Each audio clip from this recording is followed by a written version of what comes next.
Pemirsa, terima kasih pian masih bersama kami. Berita selanjutnya mengabarkan, pemerintah Kota Banjarmasin menggelar rapat kerja wan sosialisasi camat serta lurah se-Banjarmasin di Ballroom Best Western Hotel Banjarmasin. Dalam kegiatan ini terdapat dua pembahasan penting, yakni keberlangsungan dana kelurahan tahun 2020 wan persiapan kecamatan serta kelurahan menyambut Pilkada tahun 2020.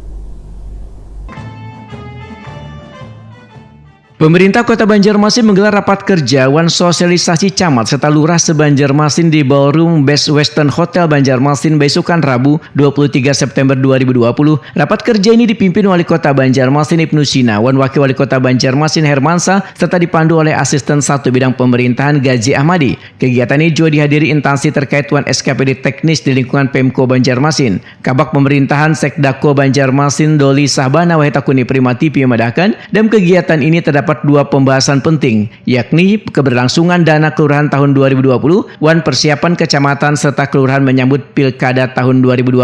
Menurut Doli Sabana, pembahasan terkait kesiapan Pilkada tersebut meliputi protokol kesehatan dalam pelaksanaannya nanti, lantaran hingga wahini pandemi penyebaran virus corona belum juga melandai di Banjarmasin, walaupun telah banyak didapati kelurahan yang sudah berzona hijau.